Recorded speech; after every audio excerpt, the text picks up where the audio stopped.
Hospital থেকে বলছে 2 লাখ টাকা লাগবে। যদি আপনার ভাবি একটা অ্যাক্সিডেন্ট করছে বুঝছেন, হাসপাতালের ভিতরে আছি, আমার 2 লাখ টাকা দরকার, আপনি যা পারেন সেটা দেন। সকালে সম্ভব না ভাই। হ্যালো, টাকা ছাড়া তো আসলে আমাদের এখানে ডাক্তার অপারেশন করবে না। আমি ব্যবস্থা করতেছি। আমার তো বউ, আমার বাচ্চা, আমি তো পালাইতেছি না ভাই। যে জায়গায় রাখুম ওই জায়গায় থাকবা। টাকা পয়সার কোনো ব্যবস্থা করতে পারলি?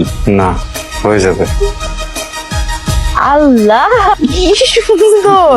এটা তো আমার পায়ে লাগবে না, তোমার পায়ে লাগবে না। এটা হবে না তোমার? হ্যাঁ দেখো তো।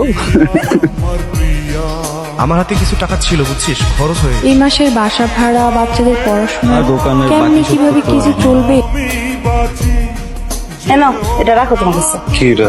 ওই যে আমরা পালানোর সময় গয়না কিছু আনছিলাম না, বাকিগুলো তো বিক্রি করছি। এই কানের দুল জোড়াটা আছে, কোনো বিশেষ প্রয়োজন হইলে এটা বিক্রি করতে হবে। টাকা পয়সার ব্যবস্থা হয়েছে কিছু?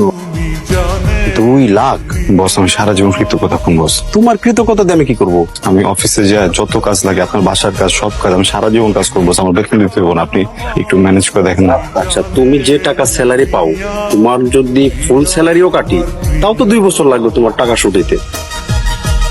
গাড়িটা নতুন, 3 মাসের, 2,10,000 টাকা দিয়ে কিনছিলাম। এই জায়গায় বইয়ের 1 ভরি। ঠিক আছে, আসতেছি আমি।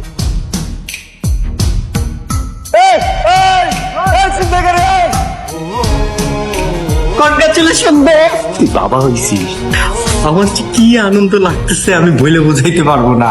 এরকম মুখ গোমরা করে থাকলে হবে না, আমারে কিন্তু একটা ভালো ট্রিট দেওয়া লাগবে। ইনি হচ্ছেন জাহানারা ম্যাডাম, উনি ভাবির অপারেশন করেছে। কত ভালো মানুষ দেখ, একটা টাকা নেয়নি অপারেশনের জন্য। ও, আপনি তাহলে মেয়ের বাবা? আপনার স্ত্রী এবং মেয়ে দুজনই সুস্থ আছে, কংগ্রাচুলেশন। এখন কিন্তু দেখতে পারবেন না, একটু ধৈর্য ধরতে হবে। আমার কিছু হয় নাই। না ভাই, এটা হয় না। গোল দিমু আমরা, কাপটা লই আপনি বাড়ি যাবেন। বলটা বানাই দিছে কে? রেফারি কে? কোচ কে? সবকিছু করলাম আমি।